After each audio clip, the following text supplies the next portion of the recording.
Hello, my name is Maëlie and I work at the Edmonton Public Library. In this video, I will introduce you to 3 books that can be found in the library's Kids Zone. Today I chose a picture book, a children's novel, and a documentary.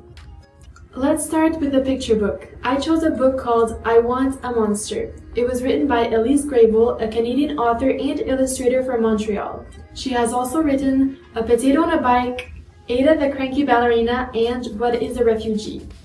I Want a Monster follows Winnie, who is jealous of her friends because they all have pet monsters. From Og to Gobter or even Blocktopus, Louise, Simon, and Alice all have little colorful and unusual friends of their own. But Winnie's father says that they don't have enough room for a monster.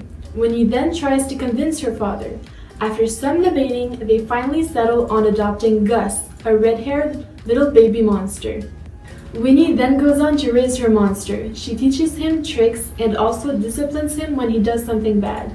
I loved when Winnie went to the store to look for a monster to adopt and described the different types of monsters they were.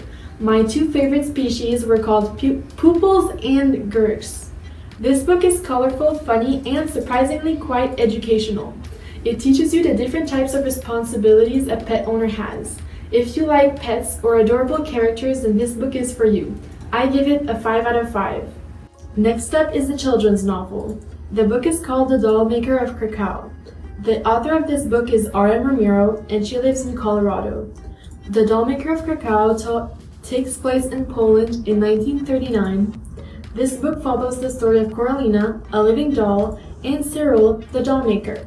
When Poland is attacked by soldiers, Koralina and Cyril realize that their friends are in grave danger, and the 2 are determined to save them, no matter the risks.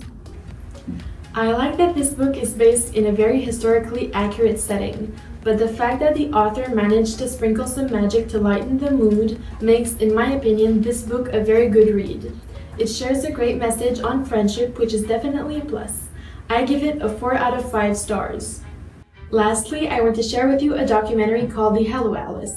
It was written by Ben Handicott and illustrated by Kennard Pock.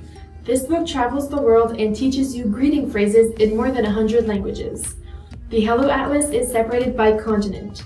For example, it starts with Europe, whose languages can be divided into 3 categories: Romance, Germanic, and Slavic languages. It also briefly explains the origins of each language. In each category, children can be seen saying hello, or my name is Arthur, or even how are you in their native tongue. My favorite category is the one called Welcome to Asia, which shows you just how wide the territory is and the extent of how many languages are spoken there. It also gives you the Romanized versions of the languages, which is basically using our alphabet and spelling out the sounds that the different characters and symbols make, to make it easier for us to learn their language. One of the most surprising facts that I learned was that Malaysian was spoken by almost 300 million people, which is almost the same amount of native English speakers. What is interesting with this book is that it can be used alongside an app, which allows you to hear the correct pronunciations of the words. This book may not cover every language or dialect spoken in every country in the world, but I think it is a great start for someone who is curious about languages and wants to learn more about them. I give this book a 5 out of 5 stars. I hope you enjoyed today's video and that it made you want to come to the library to borrow the books I've mentioned today. See you next time!